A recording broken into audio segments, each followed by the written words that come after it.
नमस्कार दोस्तों, इस वीडियो में हम डिस्कस करेंगे आरपीएससी 2014-16 का जो कोले लेक्चरशिप वाला पेपर हुआ था उसके सारे 150 क्वेश्चन आपको समझाऊंगा। 150 इस वीडियो में आएंगे, 150 नेक्स्ट वीडियो में आएंगे। ठीक है नहीं है? क्वेश्चंस बड़े इजी आते हैं आरपीएससी, आपको पता है, लेकिन हाँ ये क्वेश्चन इतने इजी नहीं आते कि आप इसको बिल्कुल जनरल वे में कर जाओ। सिली मिस्टेक्स होने के चांसेस आपके रहते हैं। ठीक है नहीं है? बस ये ध्यान रखना कि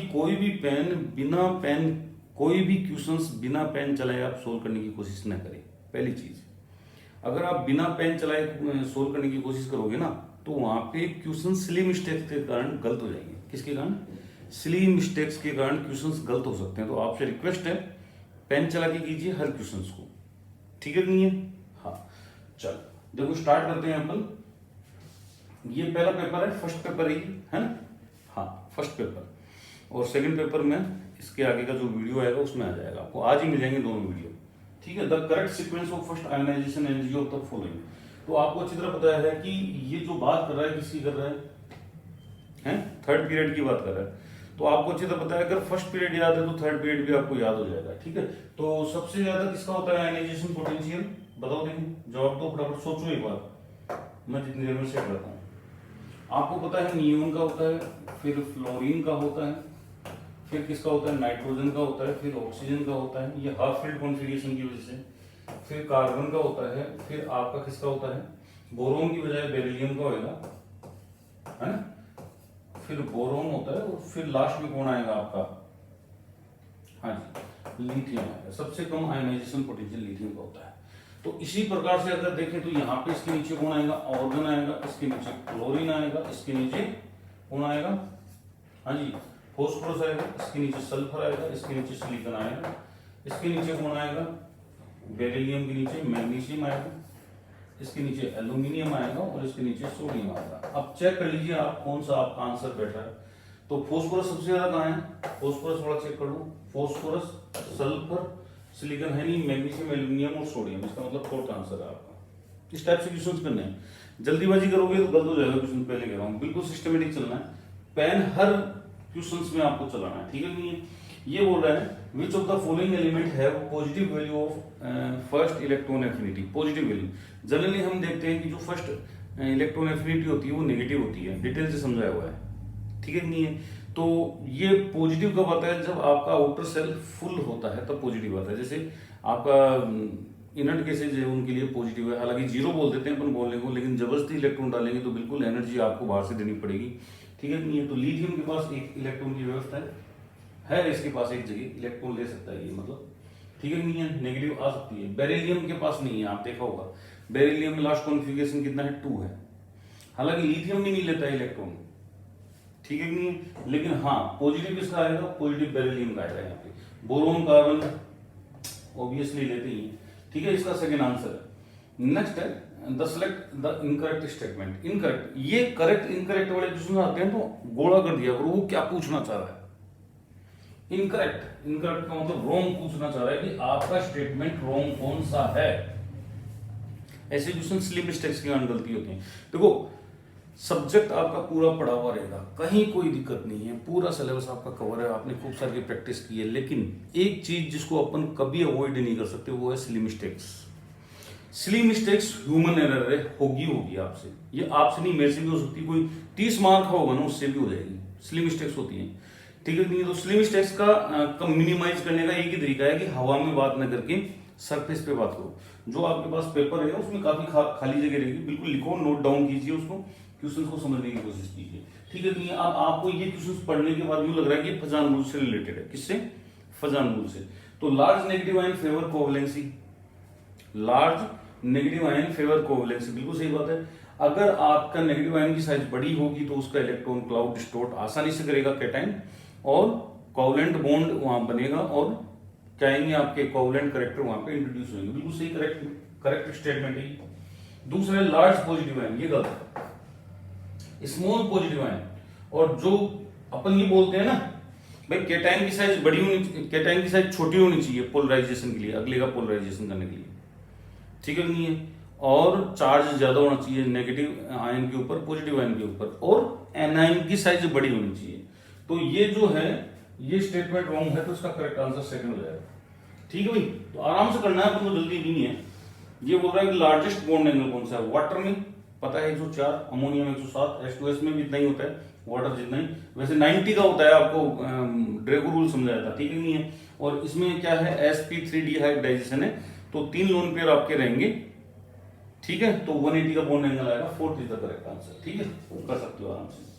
नेक्स्ट है the ion having largest ionic radius among the following, तो Cl माइनस यहाँ पे आ रहा है आपका, दिख रहा है आपको, Cl माइनस आराम से आप कर सकते हो, नेगेटिव आयन की साइज वैसे ही बड़ी होती है, ठीक है नहीं है। ये क्या बोल रहा है कि which of the element have lowest value of ionic radius, try positive ionic चीज वो लेंथ एंड कॉन्ट्रैक्शन पाया जाता है। अब ये जो आपको एप ब्लॉक करवाया था उसमें लास्ट वाला स्टेटमेंट था याद कर लूं, तो याद से वही भी आ गया ना यहाँ पे, याद कर लूं, तो इसका आंसर जाएगा फर्स्ट, कर सकते हो आराम से। हाँ, एप ब्लॉक के जितने भी क्वेश्चन है आपसे रिक्वेस्ट है हाथ जोड़ के कि एप ब्लॉक के सीक्वेंस आपको पता होना चाहिए, एप ब्लॉक एलिमेंट कहाँ कहाँ कैसे कैसे है और उनका इलेक्ट्रॉनिक कॉन्फ़िगरेशन, क्वेश्चन जरूर आएगा वहां से, ठीक है नहीं, आपको मिलेगा वहां पे क्वेश्चन बढ़िया।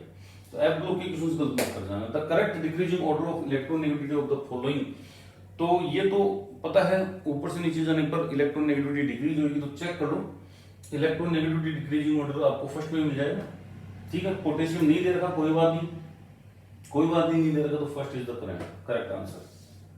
अब ये क्वेश्चन बहुत प्यारा है, which of the following properties show only increasing trend right to left, generally अपन लेफ्ट टू राइट बात करते हैं, यहाँ पे राइट टू लेफ्ट बात की हुई है, तो राइट टू लेफ्ट कौन बढ़ता है, चेक कर लेते हैं। Electronegativity left to right increase होती है और राइट टू लेफ्ट डिक्रीज होगी, तो ये नहीं है। आयोनाइजेशन एनर्जी भी लेफ्ट टू राइट इंक्रीज होती है और राइट टू लेफ्ट डिक्रीज होगी। Atomic radius right to left decrease होती है, लेफ्ट टू राइट इंक्रीज होती है, तो इसका आंसर एटॉमिक रेडियस आ जाएगा, ठीक है भाई। SF4 में क्या है, हाइब्रिडाइजेशन sp3d स्ट्रक्चर होती है, sp3d हाइब्रिडाइजेशन होता है ना। ट्राइगोनल बाइपिरामिडल इसकी क्या होती है, क्या होती है, ट्राइगोनल बाइपिरामिडल इसकी इलेक्ट्रॉनिक ज्योमेट्री होती है। और जो मॉलिक्यूलर ज्योमेट्री या शेप की बात करेंगे तो वो सीसा स्ट्रक्चर होती है इसकी, ठीक है नहीं है। ये बोल रहा है पैरामैग्नेटिक बिहेवियर कौन सा है, तो इनकी एमओटी बनेगी, बिना एमओटी आप इनको मत करना। फिर कह रहा हूं मैं 2 मिनट लगेगी, 150 क्वेश्चन रहेंगे, आराम से कर सकते हो आप क्वेश्चनों को, इसको 1 मिनट भी नहीं लगेगा इस क्वेश्चन को एमओटी ड्रॉ करने में, ठीक है नहीं है। इसका आंसर B2 आएगा, करके देखना, ठीक है। ये वही आ गया जो डायमैग्नेटिक नेचर पूछ रहा है, ये प्रतिचुंबकीय पूछ रहा है, ये क्या पूछ रहा है, डायमैग्नेटिक इन नेचर। तो डायमैग्नेटिक कौन होता है, जिसमें अनपेयर्ड इलेक्ट्रॉन नहीं होते। अब इनमें से अनपेयर्ड इलेक्ट्रॉन किसमें, O2 में है, O2 प्लस में, O2 माइनस में। O2 माइनस 2 में सारे इलेक्ट्रॉन पेयर्ड हो जाते हैं, तो अनपेयर्ड इलेक्ट्रॉन जो हो गए यहाँ पे वो इसमें 0 होंगे, तो O2 माइनस जो है इसका आंसर हो जाएगा, ठीक है भाई। क्वेश्चन जल्दीबाजी में C2 मॉलिक्यूल, अब आपने देखा होगा C2 की एमओटी देखोगे तो 2 इलेक्ट्रॉन जो है एंटी बॉन्डिंग पाई ऑर्बिटल में है, तो यहाँ पे अपन कहेंगे दोनों कौन से बॉन्ड है, यहाँ पे दोनों के दोनों पाई बॉन्ड है, एक भी सिग्मा बॉन्ड नहीं है, तो इसका आंसर 3rd हो जाएगा, ठीक है। ये correct statement. O3 is linear, आपको पता है O3 लीनियर नहीं होता है, V शेप होता है। CO2 लीनियर होता है, V शेप दे रखा है। ये ट्राइगोनल पिरामिडल है। अब जनरली क्या होता है, जल्दीबाजी में एक्साइटेशन होता है ना, तो वहां पे आंखें और दिमाग फ्लैक्चुएट होते हैं, तो आपको वो चीज दिखती है जो आप देखना चाह रहे हो। भाई आपके पास CO2 माइनस आया, CO3 माइनस आया, CO3 माइनस 2 आया, तो आपके दिमाग में क्या आएगा, ट्राइगोनल प्लेनर स्ट्रक्चर इसकी, तो ये पिरामिडल दिखाई नहीं देगा वहां एग्जाम में, यहां पे प्लेनर दिखाई देगा आपको, ठीक है नहीं है, समझ में। इसलिए ढंग से सोच समझ के करना है। तो इसका आंसर 4th है भाई। NO3 माइनस जो आपका अजाइड आयन है वो क्या होगा, लीनियर होगा। Next 14, according to VSEPR theory molecule will have a regular shape if central is surrounded by only bond pair होनी चाहिए। 4th is the correct answer. भाई किसी भी मॉलिक्यूल की रेगुलर स्ट्रक्चर कब होगी, जब लोन पेयर नहीं होगा, तो सारे बॉन्ड पेयर होने चाहिए VSEPR theory. Which of the following molecule does not have regular किसके रेगुलर कौन नहीं होगा जिसके बाद लोन पेयर होंगे, water molecule. Which of the pair have similar shape and also same hybridization central atom, तो sp2 sp3 sp2 ये आ गया, sp2 ट्राइगोनल प्लेनर sp3 हालांकि इन दोनों के हाइब्रिडाइजेशन सेम है लेकिन शेप सेम नहीं है, क्यों, ये पिरामिडल है और ये क्या है, टेट्राहेड्रल है, तो इसका आंसर 2nd जाएगा। नेक्स्ट है, ये आगे बात, एंटी बॉन्डिंग इलेक्ट्रॉन्स, तो N2 में एंटी बॉन्डिंग इलेक्ट्रॉन्स नहीं होते, O2 में 2 होते हैं, F2 में 4 होते हैं। तो ये पेयर की भी बात कर सकता है, पेयर की, ठीक है नहीं है, इलेक्ट्रॉन पेयर की बात कर सकता है कि एंटी बॉन्डिंग में कितने इलेक्ट्रॉन पेयर है। तो आपका आंसर जो है एंटी बॉन्डिंग में इलेक्ट्रॉन पेयर वाला आंसर क्या होगा, 002। N2 में 2 पेयर, F2 में 2 पेयर बनेंगे, ठीक है। चलो करेक्ट ऑर्डर, इंक्रीजिंग ऑर्डर, इसको आप देखोगे ये वही 14 वाला कंसेप्ट से हो जाएगा। 14 इलेक्ट्रॉन जिसमें होते हैं उसका बॉन्ड ऑर्डर 3 होता है कि नहीं होता, मानते हैं। अब इलेक्ट्रॉन एक बढ़ेगा एक घटेगा तो पॉइंट प्लस माइनस 0.5 से आपका चेंजेस होगा बॉन्ड ऑर्डर। तो आप चेक कर सकते हो इसका बॉन्ड ऑर्डर क्या होगा।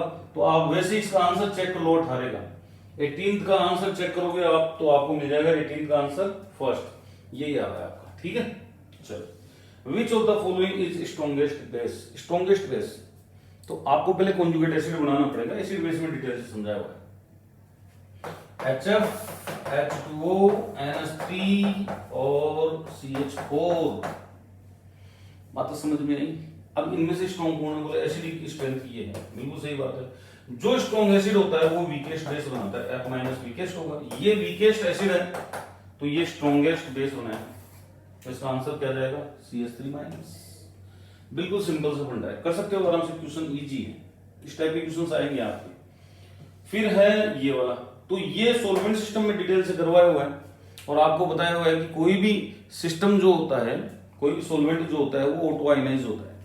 क्या होता है, ऑटो आयनाइज। अब ऑटो आयनाइज आपको करवाना है, तो ऑटो आयनाइज करवाने के बाद आप ये देखोगे कि बाहर से कोई स्पीशीज मिला रहे हैं, उसमें नेगेटिव आयन इंक्रीज कर रहा है या पॉजिटिव आयन इंक्रीज कर रहा है। अगर बाहर से मिलाने वाली स्पीशीज पॉजिटिव आयन इंक्रीज कर रही है, पॉजिटिव वाला पार्ट इंक्रीज कर रही है, तो बाहर वाली स्पीशीज एसिड होगी। और अगर नेगेटिव आयन स्पीशीज को इंक्रीज कर रहा है बाहर वाली स्पीशीज, तो वो क्या होगी, बेस होगी। तो यहाँ पे आप चेक करके देखोगे अमोनिया जो है वो 2 मॉलिक्यूल अमोनिया के इस प्रकार से आयनाइज रहते हैं, एक तो अमोनियम बनता है और एक NH2 माइनस बनता है, बन गया। तो जो अमोनियम है और NH2 माइनस है, आप देखो ammonium salt act as base, गलत बात है कि नहीं है। अमोनियम अगर कोई आ रहा है तो अमोनियम की कंसंट्रेशन को बढ़ाएगा, तो इसका मतलब अमोनियम सोल्ट जितने भी होंगे, जैसे अमोनियम सल्फेट हो गया, अमोनियम क्लोराइड हो गया, वो सोल्ट जो होंगे वो एसिड की तरह होंगे, बेस की तरह नहीं होंगे। नेक्स्ट देखो, in liquid ammonia NaNH2 act as an acid, तो वही बात उल्टा बता दिया यहाँ पे, अगर इसकी कंसंट्रेशन बढ़ेगी तो ये बेस की तरह बिहेव करेगा, जबकि एसिड दे रखा है, गलत बात है, ये दोनों ही गलत बात है। नेक्स्ट ये होगा NO2 प्लस और NO3 माइनस। अब वही बात नाइट्रेट NO2 माइनस, नाइट्रेट्स की अगर ये बढ़ा रहा है तो वही बात नाइट्रेट्स नेगेटिव आयन होता है, वो बेस होता है, एसिड है ये। और लास्ट वाला जो आंसर है आपका वो आपका क्या होगा, करेक्ट होगा। H2SO4 एसिडिक एसिड, H2SO4 में एसिडिक एसिड किसकी तरह बिहेव करेगा, बेस की तरह। और भी बढ़िया होता है वीक बेस आता तो, 2 एसिड मिलाओगे तो स्ट्रॉन्ग एसिड तो एसिड की तरह बिहेव करेगा और वीक एसिड किसकी तरह बिहेव करेगा, बेस की तरह बिहेव करेगा। समझ में आएगी बात, ये कर लोगे आराम से, बहुत बढ़िया बात। नेक्स्ट क्वेश्चन देखो, नेक्स्ट क्वेश्चन है वही हार्ड सॉफ्ट एसिड बेस वाला कांसेप्ट आ गया। ये पूछ रहा है सॉफ्ट बेसिस कौन सा है, तो सॉफ्ट बेसिस चेक करो, OH माइनस हार्ड होता है, ठीक है नहीं है, NO3 माइनस हार्ड होता है और ये वाला हार्ड होता है, तो इसका आंसर क्या आ गया आपका, second is the correct answer. H minus और CN माइनस क्या आएगा आपका, सॉफ्ट बेस की कैटेगरी में आएंगे, ठीक है भाई। HSAB प्रिंसिपल चेक कर लेना, आराम से पढ़ के जाना, क्योंकि क्वेश्चंस आपके यहां से गलत होने के चांसेस नहीं है। आपको डिटेल से बताया हुआ कौन क्या है। अब ये बोल रहा है कि इनमें से स्टेबल कॉम्प्लेक्स कौन बनाएगा, जो वीक होगा, क्योंकि Ag+ वीक है या सॉफ्ट है, तो सॉफ्ट के साथ सॉफ्ट वाला इंटरेक्शन थोड़ा सा स्ट्रॉन्ग रहेगा, तो 22 का जो आंसर आएगा वो 4th आएगा। चेक करो एक बार, सही है क्या, बहुत बढ़िया बात। ये बोल रहा है कि एसिडिक इन नेचर कौन है, तो HBr सबसे ज्यादा एसिडिक है, ठीक है, HBr सबसे ज्यादा एसिडिक है। नेक्स्ट है लिवाइस बेस कौन है, लिवाइस बेस कार्बन मोनोऑक्साइड है, जिसमें अपन ने कोऑर्डिनेशन कंपाउंड्स में भी देखा था और ऑर्गेनोमेटिक्स में भी चेक किया था, ठीक है। विच कंबाइन इज मोर स्टेबल, तो कौन सा स्टेबल होगा, या तो हार्ड इंटरेक्शन वाला होगा या सॉफ्ट इंटरेक्शन वाला होगा।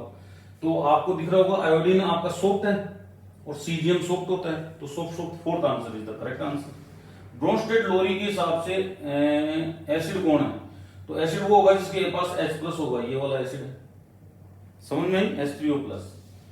नेक्स्ट है which of the following set does not represent the acidic strength correctly. तो आपको अच्छी तरह पता है कि HClO4 सबसे स्ट्रॉन्गेस्ट एसिड होता है, ठीक है नहीं, HClO4 अगर उसमें ब्रोमीन आयोडीन लगा दी जाए तो एसिडिक स्ट्रेंथ कम होती है। दूसरी चीज, अगर ऑक्सीजन कम होगा तो भी एसिडिक स्ट्रेंथ कम होगी। तो चेक कर लेते हैं, ये वाला आपका क्या है, बिल्कुल करेक्ट को रिप्रेजेंट कर रहा है, ऑक्सीजन सेम है तो हेलोजन क्लोरीन वाला स्ट्रॉन्ग होगा। ये देखो आप, ऑक्सीजन बढ़ गई और फिर भी इसको ज्यादा बता रखा है, गलत है ये, इसका मतलब second answer is the correct answer. ये भी सही है, ये भी सही है, ठीक है, तो इसका आंसर जो है सेकंड होगा। नेक्स्ट क्वेश्चन चेक करोगे फटाफट, which of the following is a group of soft acid. तो सॉफ्ट एसिड का आप चेक कर लेना, generally second B, first B और सेकंड बी वाले क्या होते हैं आपके, सॉफ्ट ही होते हैं, ठीक है, इसका सेकंड आंसर है। ये सॉफ्ट बेसिस का पूछ रहा है, किसका पूछ रहा है, सॉफ्ट बेसिस का। तो सॉफ्ट बेसिस में आप चेक करो आराम से कौन कौन सा है। एमीन हो नहीं सकते, OH माइनस आ गया यहाँ पे नाइट्रेट्स आ गया, ठीक है नहीं है, ये carbon monoxide I minus H minus, तो आंसर क्या हो जाएगा इसका, फोर्थ। फटाफट चेक करते हुए चलो, करेक्ट कॉन्फ़िगरेशन निकिल और प्लेटिनम का। मैंने आपको जब ये बताया था इलेक्ट्रॉनिक कॉन्फ़िगरेशन वाली वीडियो में, तब मैंने डिटेल से करवाई थी कि ये जरूर पूछेगा निकिल पैलेडियम प्लेटिनम, तो भाई पूछे जाने वाले क्वेश्चंस हैं जो इलेक्ट्रॉनिक कॉन्फ़िगरेशन में पूछे जाएंगे। तो इसका जो आंसर आएगा वो सेकंड आएगा, सेकंड आएगा, देख लेना। और नेक्स्ट क्वेश्चन है मैक्सिमम, इंग्लिश वाला कहां गया, मैक्सिमम या हाईएस्ट मैग्नेटिक मूवमेंट। तो मैग्नेटिक मूवमेंट आपको पता है अनपेड इलेक्ट्रॉन, तो Fe+3 में सबसे ज्यादा होंगे, 5 अनपेड इलेक्ट्रॉन होंगे, इसमें 5 होंगे, बिल्कुल 5 होंगे। नेक्स्ट है ये किसका सीक्वेंस आ गया, ऑक्टेडाइल कॉम्प्लेक्स में डेल नॉट इंक्रीजेस। तो ये कहीं ना कहीं CFSE को फैक्टर अफेक्टिंग जो स्पेक्ट्रोकेमिकल सीरीज है वहां से क्वेश्चन लिए। तो यहाँ पे आपके नेगेटिव वाले पीछे रहते हैं, Cn- सबसे आगे, तो Cn- अमोनिया, ये वाला second answer is the correct answer, दिख रहा है आपको, ठीक है। नेक्स्ट है CFSE। तो आपको पता है कि जैसे जैसे आपके ग्रुप नंबर बढ़ेंगे, है ना, हाँ, तो आपका CFSE भी इंक्रीज होगा, तो ये आंसर आपका जाएगा थर्ड। ये कोई कॉम्प्लेक्स है और EN लगे हुए हैं, तो ये केवल और केवल ऑप्टिकल आइसोमेरिज्म शो करता है, बताया, ठीक है। ये MOT डायग्राम पूछ रहा है, और MOT डायग्राम में क्या क्या करवा रहा है ये। तो अभी रिसेंटली मैंने वीडियो डाला था इसका MOT का, तो आपको बताया था मैंने कि 3 MOT अपने लिए इंपॉर्टेंट है, ऑक्टाहेड्रल, टेट्राहेड्रल और स्क्वायर प्लेनर। तो आपको पता है कि A1G, T1U, EG, और ये क्या है, EG की बात नहीं, ये T2G, ये नॉन बॉन्डेड होता है, और ये EG एंटी बॉन्डिंग होता है, नहीं होता। अब ये क्या बोल रहा है कि नॉन बॉन्डिंग और एंटी बॉन्डिंग में इलेक्ट्रॉन की संख्या पूछ रहा है, ठीक है नहीं है। तो ये जो इलेक्ट्रॉन, ये वाले जो ऑर्बिटल्स होते हैं, ये लिगेंड ग्रुप ऑर्बिटल से ही बढ़ जाते हैं, LGOC ही बढ़ जाते हैं, फिल हो जाते हैं, 12 इलेक्ट्रॉन आ जाते हैं ऑक्टाहेड्रल में। देखो चेक करो आराम से, आ गए ना 12 इलेक्ट्रॉन, ये देखो। अब जो है आपके कोबाल्ट के पास कितने इलेक्ट्रॉन है, 3 बाहर निकाल दिए, तो D7 4s2 होता है, 9 इलेक्ट्रॉन हो गए, 6 यहाँ पे बच गए इलेक्ट्रॉन। और ये स्ट्रॉन्ग फील्ड है, लिगेंड देखो आप, तो ये सारे के सारे इलेक्ट्रॉन कहां आ जाएंगे, इसके यहीं आ जाएंगे, कहीं नहीं जाएंगे। तो इसका मतलब ये हो गया कि नॉन बॉन्डेड में आपके कितने हैं, 6 इलेक्ट्रॉन हैं, जबकि एंटी बॉन्डिंग में 0 है, तो इसका फर्स्ट ही आंसर बनता है। तो MOT का भी थोड़ा बहुत आइडिया होना चाहिए, क्वेश्चंस बन सकता है, ठीक है। वीडियो जरूर देखना MOT वाला, मजा आएगा आपको। नेक्स्ट चेक करते हैं, इसमें ये आपको डिटेल से करवाया हुआ है, अभी रिसेंटली वीडियो डाला है मैंने, उसमें आया पूरा का पूरा, जिसमें मेटल बॉन्ड भी निकालना सिखाया आपको, किस हिसाब से निकालते हैं। तो यहाँ पे जो आंसर आएगा वो 3 आएगा इसका, इसमें कितने हैं, 3 हैं, स्ट्रक्चर चेक कर लेना इसकी, है ना। नेक्स्ट है, इसका नाम पूछ रहा है, तो नाम पूछ रहा है, तो रुथिनीन की ऑक्सीडेशन स्टेट +3 दे रखी है, 3 नेगेटिव आयन जुड़ रखे हैं। तो पहले आपको बताया था मैंने अल्फाबेटिकली ऑर्डर में, तो फेक आइसोमर है, ये क्या है, फेक फेशियल बंधन है, फेक आइसोमर, तो इसका फर्स्ट ही आंसर हो जाएगा। चेक कर लो आराम से, फटाफट चेक करो, कर लिया चेक। नेक्स्ट चेक करो, ये बोल रहे हैं, अब ऐसे क्वेश्चन होते हैं, पैट क्वेश्चन होते हैं। अब अनपेड इलेक्ट्रॉन है, इसके बाद भी अनपेड इलेक्ट्रॉन है, अब कौन सा कलर होगा, तो आपको अच्छी तरह पता है, देखो इधर कलर शो करना बहुत आसान है। और ऐसे क्वेश्चन कैसे करेंगे वो चेक करेंगे अपन। देखो वॉयलेट, ये तो है, अरे ये तो है ऐसे। अब ये क्या बोल रहा है कि एक कंपाउंड जो है वो पिंक शो कर रहा है, तो यहां पे कोई स्प्लिटिंग तो है नहीं, सारे डीजनरेटेड है, एनर्जी एब्जॉर्ब होगी नहीं। फिर भी ये कोई कौन सा कलर शो कर रहा है, या तो ब्लू या पिंक। तो ये पहले ये सोचो कि गैप कम है या है ही नहीं गैप। तो इसका मतलब ये कौन सा कलर शो कर सकता है, ब्लू वाला कलर तो शो कर नहीं सकता। क्यों नहीं कर सकता, क्योंकि इसको ये एब्जॉर्ब करना पड़ेगा, ये वाला रीजन एब्जॉर्ब करना पड़ेगा, ऑरेंज वाला। जबकि एब्जॉर्ब जो है वो ज्यादा ये करेगा, गैप बढ़ गया ना टेट्राहेड्रल होती। अरे गैप बढ़ेगा तो वो क्या होएगा, आपका ट्रांजिशन होएगा, तो गैप ज्यादा है, गैप ज्यादा है, इसका मतलब डेफिनेट रूप से ये वाला कॉम्प्लेक्स किसको, रेड ऑरेंज टाइप की लेंथ को एब्जॉर्ब कर रहा होगा, और डेफिनेट रूप से कौन सा कलर शो कर रहा होगा, ब्लू और ग्रीन के बीच का। तो इसका आंसर जो है फोर्थ हो जाएगा, पिंक और ब्लू। नई कंसेप्ट पता है तो अपन क्या लगाएंगे, अपना कॉमन कंसेप्ट लगाएंगे कि यहाँ पे कोई स्प्लिटिंग नहीं है, यहाँ स्प्लिटिंग हुई, एनर्जी ज्यादा है तो एनर्जी के अकॉर्डिंग अपन इसको करके और इसका आंसर दे सकते हैं। ठीक है, नेक्स्ट क्वेश्चन देखो, ये पूछ रहा है कि किसके आउटर मोस्ट में 5 इलेक्ट्रॉन होंगे। तो जो 39 है उसका आंसर जो है आपका थर्ड हो जाएगा। चेक करो, देखो क्रोमियम, मैग्नीज और मोलिब्डेनम, चेक करो फटाफट। ठीक है, अब कलर्ड आयन पूछ रहा है तो ये वही बात कर रहा है। तो इसमें क्या है, इसमें आपको अनपेड इलेक्ट्रॉन निकालने हैं, अनपेड इलेक्ट्रॉन किसमें होंगे, तो इसका सेकंड आंसर दे दो। बाकी के सब में क्या है, आपके इलेक्ट्रॉन जो है अनपेड नहीं होंगे, अनपेड इलेक्ट्रॉन देखने हैं आपको। ठीक है भाई, चलो।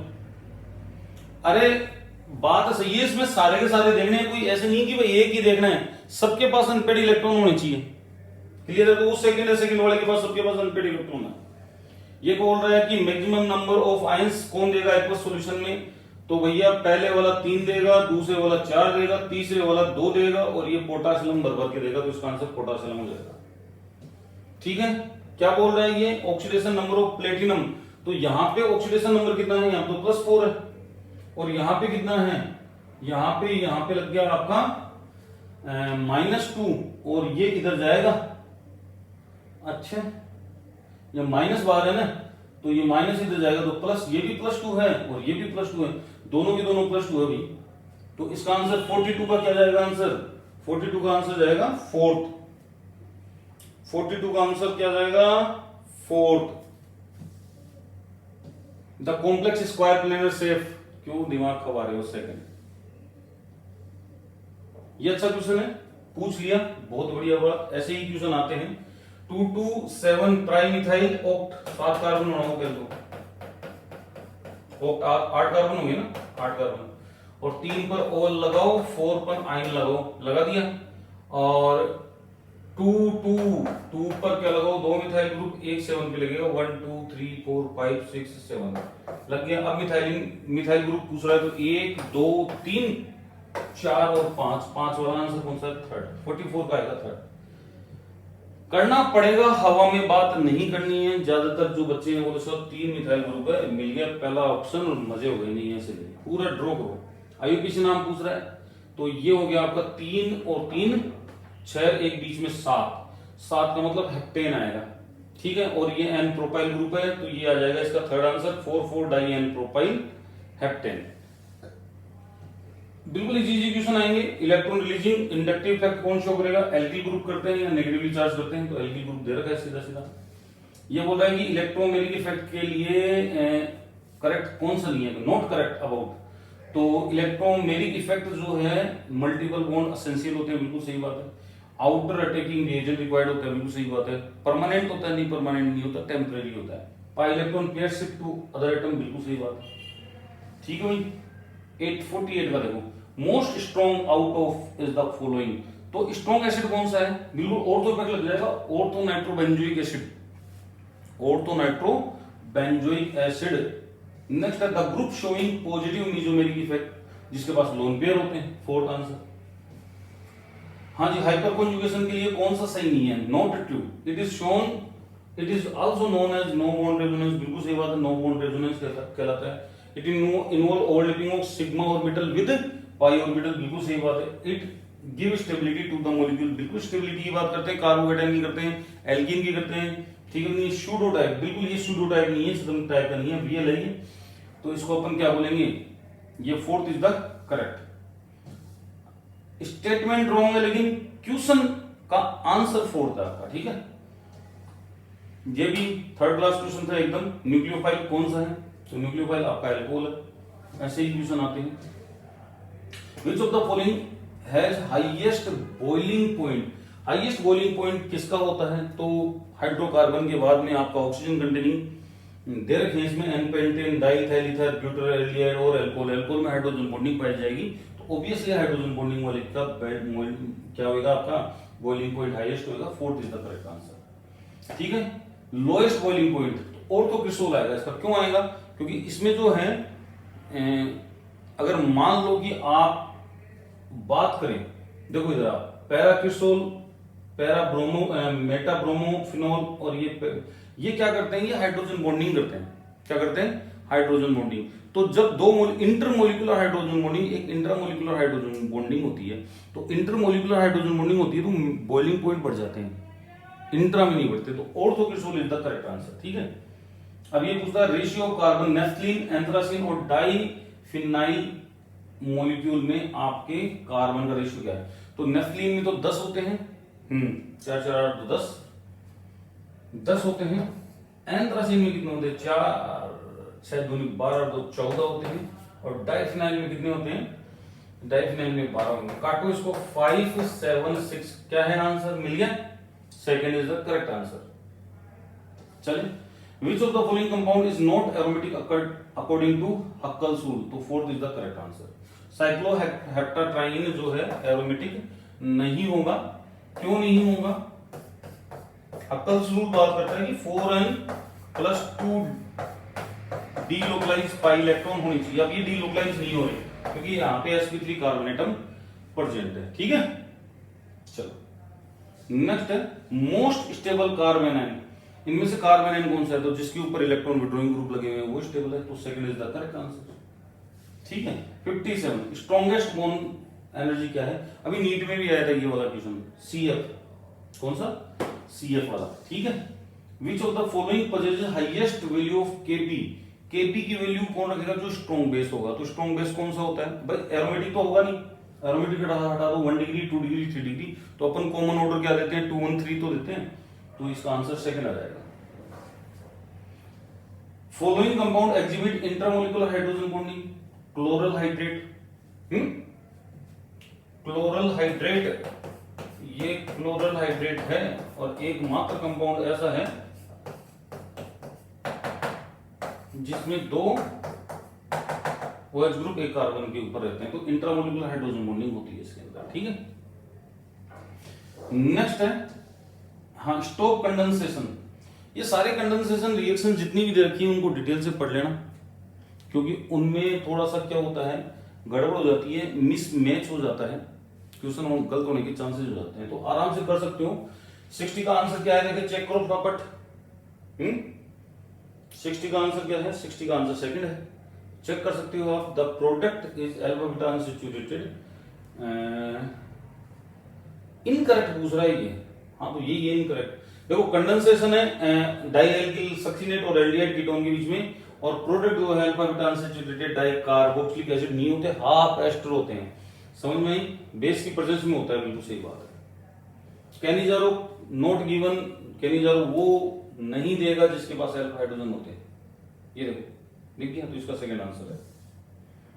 The product of Dieckmann, Dieckmann condensation का प्रोडक्ट क्या होगा, तो सोचो देखिए क्या होगा डिकमान कंडेंसेशन का product. Dieckmann condensation very very important है, तो 62 का आपका जो है बीटा कीटो एस्टर आपका प्रोडक्ट होगा, बीटा कीटो एस्टर, ठीक है नहीं, बीटा कीटो एस्टर चेक लें। विटिक रिएक्शन एल्कीन बनाने के काम में आता है। The main product of reformation की रिएक्शन, तो ये क्वेश्चन थोड़ा सा बढ़िया बोल सकते हैं अपन, क्यों, क्योंकि जनरली क्या होता है हमें डायरेक्ट बताया जाता है अल्फा बीटा अनसैचुरेटेड, लेकिन अल्फा बीटा अनसैचुरेटेड नहीं है, क्योंकि अल्फा बीटा अनसैचुरेटेड तभी बनेगा जब आप उसको गर्म करोगे, तो बीटा हाइड्रोक्सी एसिड बनेगा यहाँ पे सीधा सीधा। और जिंक की रिएक्शन आपने देखी होगी, ये वाली, ये कार्बोनिल कंपाउंड है,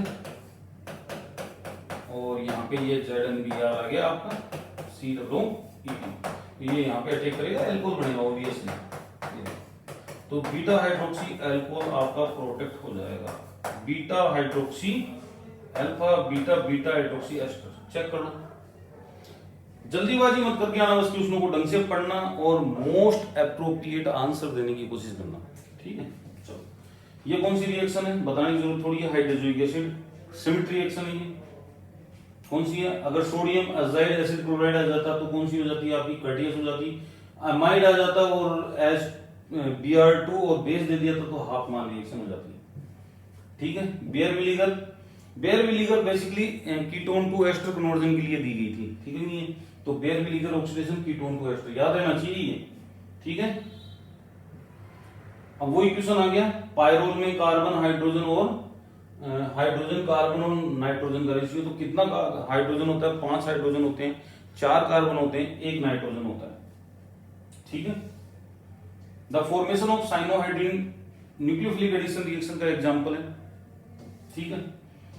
A compound X aldol condensation form Y which on degradated to butanol।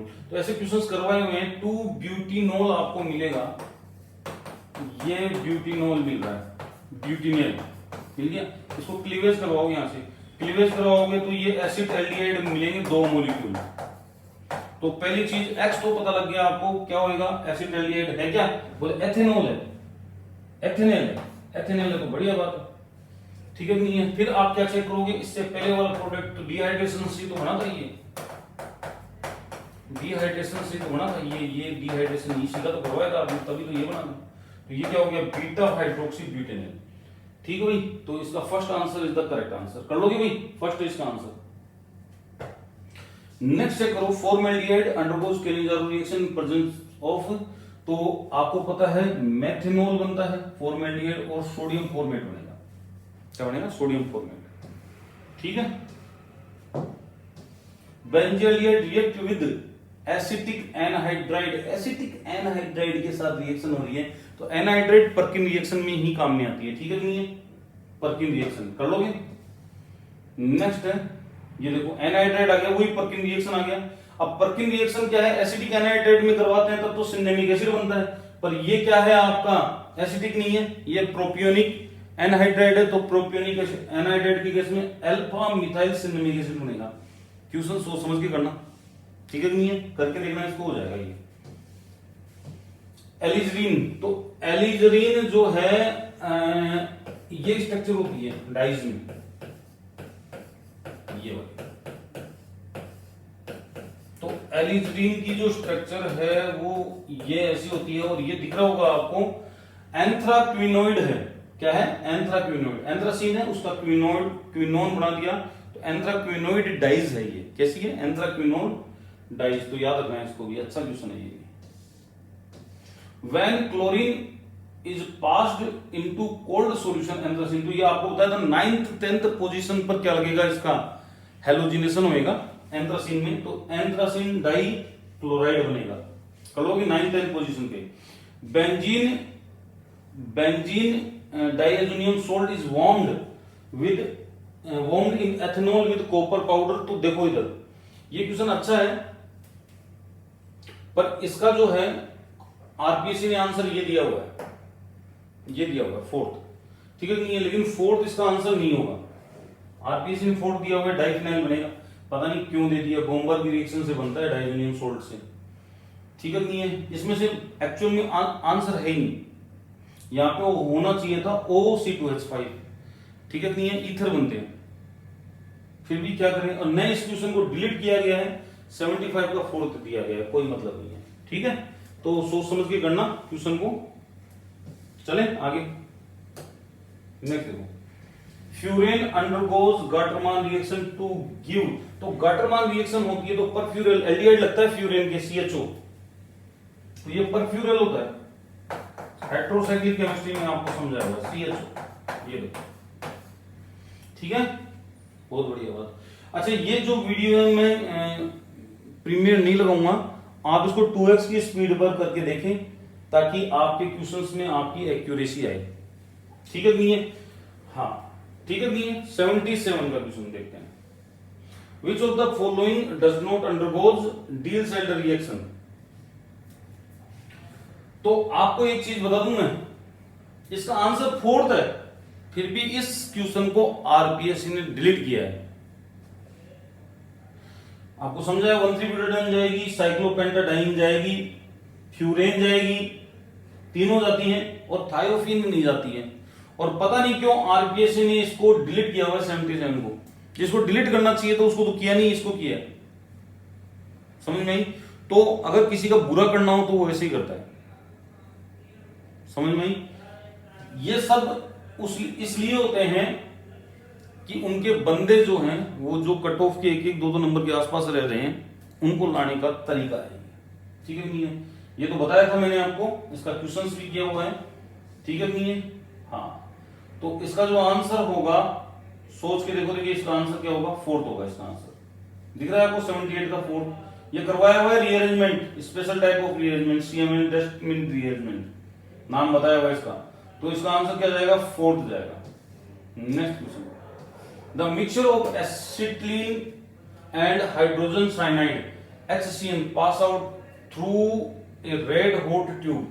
तो प्रोडक्ट क्या होगा, पेरिडीन बनेगी, बताया हुआ है ये अच्छी तरह। Which of the following possesses lowest value of pKa? pKa की लोएस्ट वैल्यू पूछ रहा है, ये किसकी पूछ रहा है, pKa की लोएस्ट वैल्यू। तो यहां पे pKa का मतलब ये हो गया कि इनमें से सबसे वीक जो है बेस कौन सा है। बेस तो पायरोल है, बेस सबसे वीक। ठीक है, सबसे कम pKa, सबसे कम pKa। तो ये क्या पूछ रहा है, पता लग गया आपको, इसका आंसर आएगा पायरोल। नेक्स्ट क्वेश्चन है, क्या है, oxindole is almost completely represent by the following structure. तो इसका आंसर थर्ड है, इसको बोलते हैं अपन ऑक्सिंडोल, ध्यान रखना। ठीक है नहीं है? हाँ, इसको बोलते हैं, ये थर्ड है, इसको बोलते हैं ना। pyridine with heated with excess of sodamide in toluene it form। तो पायरिडीन जो है सोडामाइड के साथ जब करती है तो चिचिबेमिन रिएक्शन होती है, पता हो तो आपको है भाई, चिचिबेमिन रिएक्शन होती है। तो एक्सेस बोल रहे हैं ना, तो 2,4,6 हर जगह क्या लग जाएगा, 2,4,6 हर जगह क्या लग जाएगा आपको, एमिनो ग्रुप लग जाएगा, लेकिन है नहीं, क्या करें इसका। तो इसका आएगा 2 और 6, fourth is the correct answer. 82 का क्या आएगा, fourth is the correct answer 82। अरे चिचिबेमिन रिएक्शन नहीं देखी क्या, ये वाली, जब एक्सेस में लेते हैं तो 2 और 6 पोजीशन पे ही लगता है ये, या 2, 4, 6 तीनों होती है। अब 2, 4, 6 दे रखी नहीं है तो 2 और 6 करेंगे अपन। ठीक है, नेक्स्ट है 83 का है, Fidel craft reaction of benzyl chloride. Benzyl chloride की फिडेल क्राफ्ट रिएक्शन देगा। The Fidel craft reaction of benzyl chloride give. तो आपको यह पता होना चाहिए कि बेंजिल क्लोराइड क्या होता है, पहले तो देखो। तो बेंजिल क्लोराइड ये होता है, यहाँ पे CH2 और ये Cl। ठीक है, इस टाइप की रिएक्शन हम करवाते हैं। ये अगर मान लो कि यहां से ये निकल गया, यहां से ये निकल गया और एरोमेटाइजेशन आ गया, तो ये क्या बनाएगा, एंथ्रासीन। क्या बनाएगा, एंथ्रासीन। कर लोगे, बहुत बढ़िया बात। ठीक है भाई, 83 का थर्ड है, when furan react with n butyl lithium the product are formed. 84 का जो है सेकंड आंसर है, द लिथियम डेरिवेटिव ऑफ। ठीक है, फ्यूरेन क्या करेगा, ब्यूटिल लिथियम के साथ रिएक्शन करेगा। तो आपको फ्यूरेन की ब्यूटिल लिथियम के साथ रिएक्शन बताई थी मैंने, लिथेशन हो जाएगा इस पोजीशन पर। ठीक है, और बिल्कुल इसके साथ जो ब्यूटिल ग्रुप है वो ब्यूटेन ग्रुप में बाहर निकल जाएगा। ठीक है भाई, अच्छे क्वेश्चन है।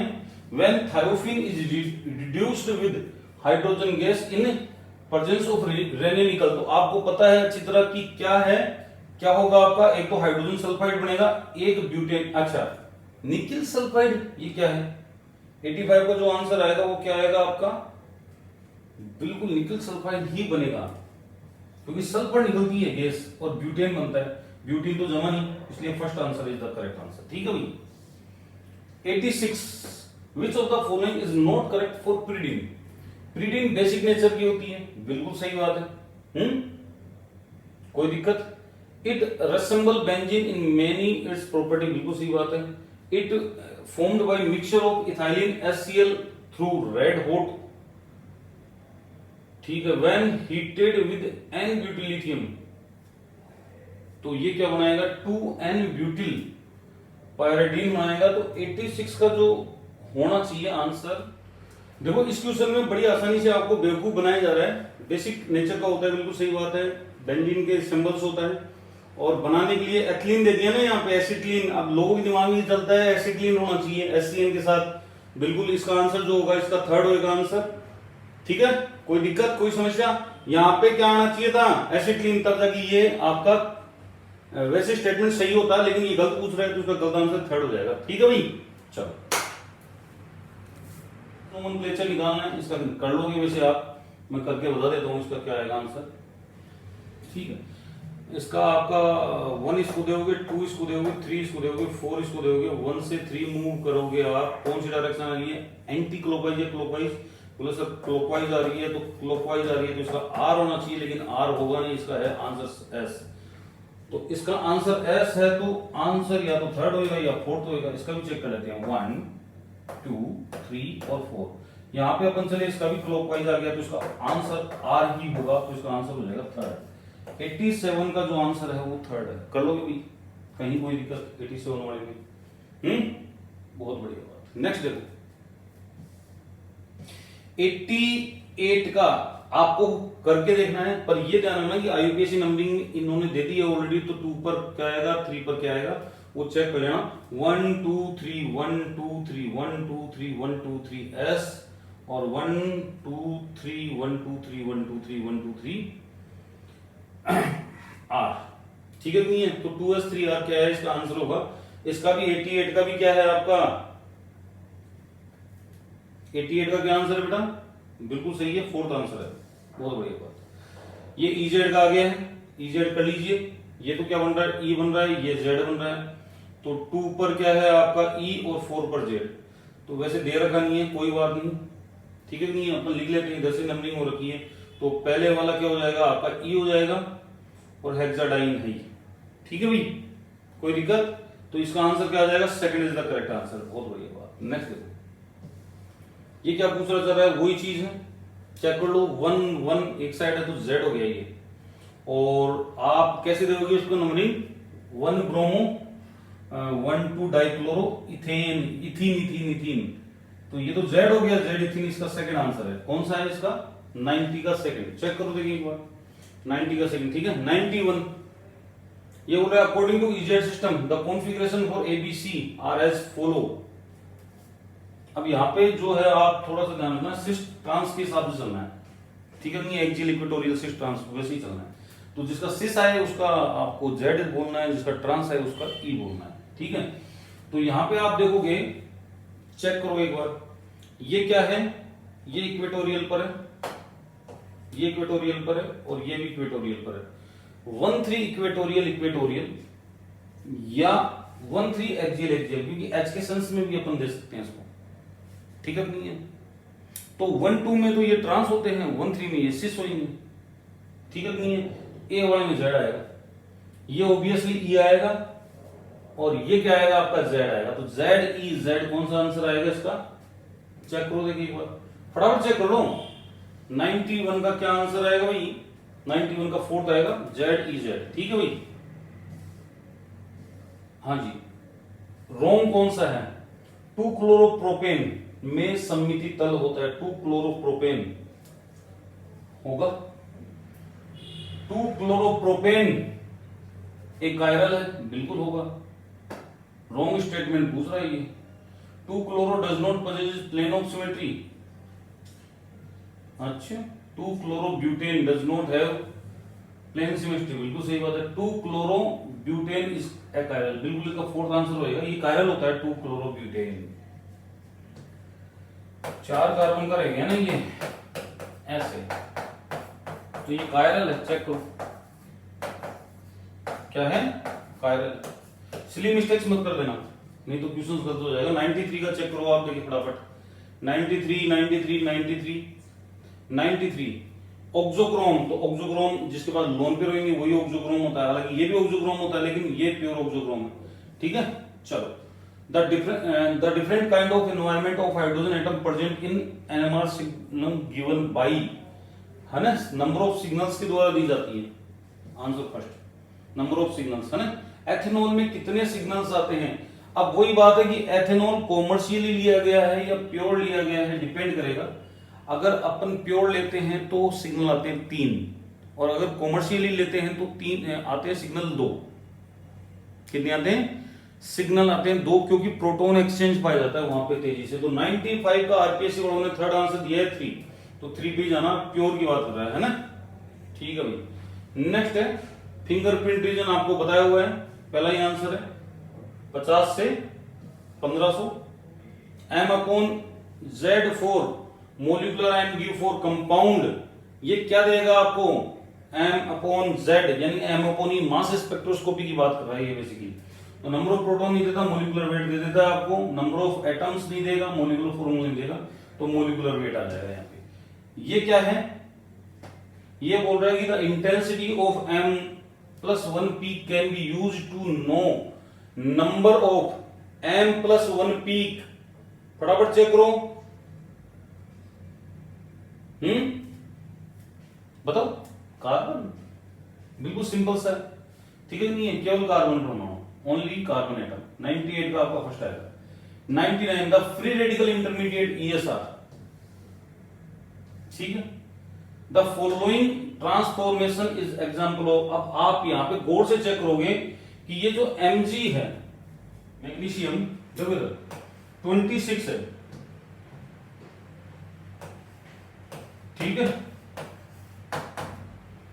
और एल्यूमिनियम 28 है।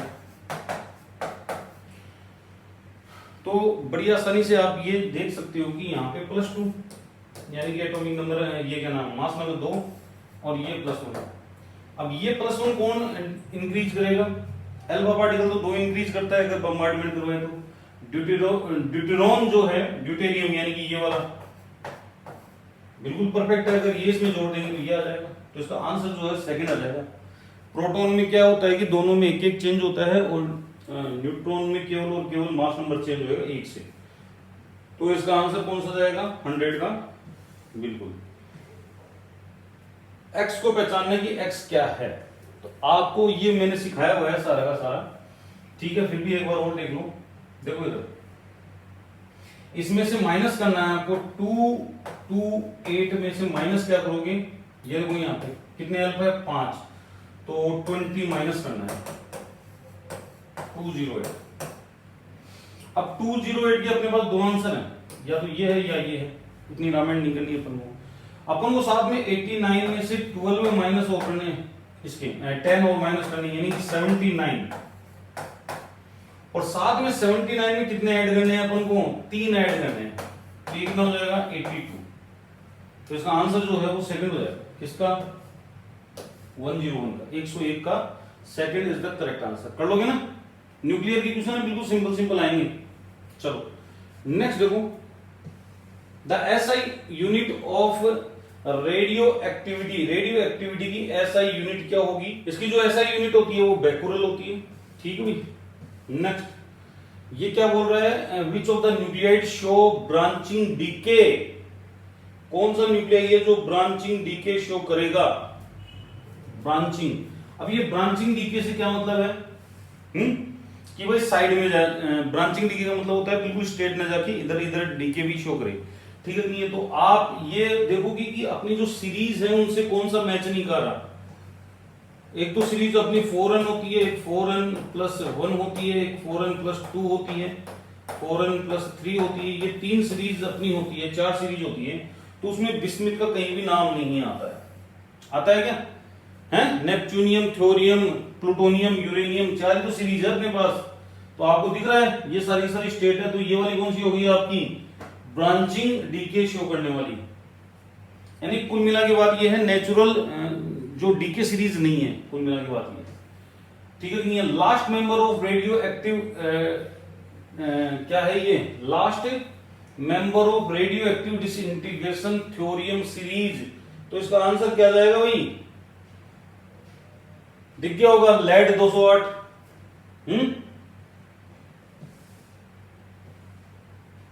क्या है ये, बहुत बढ़िया बात। ये बोल रहा है कि निम्नलिखित में से एक लवण के साथ मिलकर शरीर में इंजेक्शन डालने में रक्त परीक्षण में अवरोध का पता लगता है। हाँ ये बताओ, देखें ब्लड सर्कुलेशन डायग्नोसिस में कौन सा आइसोटोप काम में आता है। आइसोटोप के यूजेस बताए थे ना आपको, उसी में से है ये आंसर। हाँ सोडियम, बिल्कुल सही बात, सोडियम 24। ये कौन सा है 106। If mass of proton is pmu, mass of neutron is NaMu, the mass of nucleus is NaMu, then binding energy. अच्छा तो बहुत ही सिंपल क्वेश्चन है, डेल्टा एम पूछ रहा है एक्चुअल में। तो डेल्टा एम कैसे निकालते हैं अपन, actual minus mass of nucleus, यही है, या अपन ये बोल दें मास नंबर। क्लियर है। अब देखो इधर आप समझने की कोशिश करना, यहाँ पे दे रखा है मास ऑफ न्यूक्लियस अलग से दे दिया आपको, ये मास नंबर लेने की जरूरत नहीं है ये आपको, ठीक है, मास ऑफ न्यूक्लियस अलग से दे दिया आपको, ठीक है नहीं है।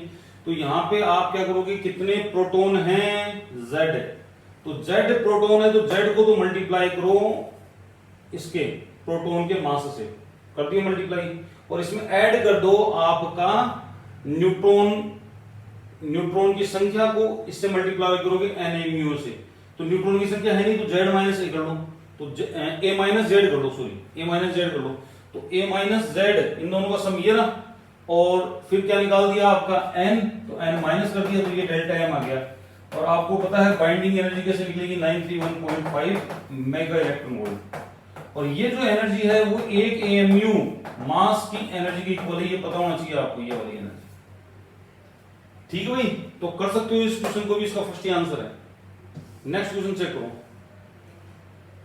हाँ जी, ये बोल रहा है कि what is not correct for nuclear reaction, it is related to radiation, it must be balance in term of mass and energy, the energy changes in it are far large as compare to energy change in chemical reaction, ठीक है। वैसे एक चीज बताऊं मैं, इसके ये 3 statement तो करेक्ट है, 4th इज इनकरेक्ट। ये वायुमंडलीय दाब से इनसे प्रभावित होता है, तो ऐसी कोई परिस्थिति नहीं होती है कि आपकी न्यूक्लियर रिएक्शन किसी से इफेक्ट हो, ठीक है नहीं है। तो इसका जो आंसर 4th जाना चाहिए, लेकिन आरपीएससी ने इस क्वेश्चन को डिलीट कर दिया था। क्या कर दिया था, डिलीट, 108 नंबर के क्वेश्चन को डिलीट कर दिया। अब क्या करें, तो कुछ कर भी नहीं सकते, अपना मेहनत से क्वेश्चन को करके आते हैं, फिर भी कोई मतलब नहीं है। नेक्स्ट है temperature coefficient of the reaction equal to, ठीक है नहीं है, टेम्परेचर कोफिशिएंट ये बोल रहा है KT, rate constant at temperature T। तो ये क्या कह रहा है समझ ही नहीं आ रहा। ताप गुणांक, तो ताप गुणांक को अपन अच्छी तरह जानते हैं, ये होता है KT plus 10 divided by KT equal to temperature coefficient, ये तो होता है।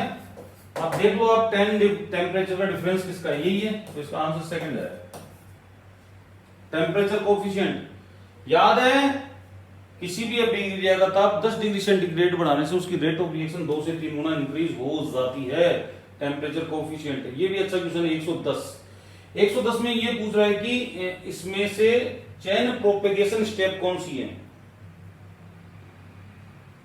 हाँ भाई, चेन प्रोपेगेशन स्टेप कौन सी होती है जिसमें प्रोडक्ट बनता है।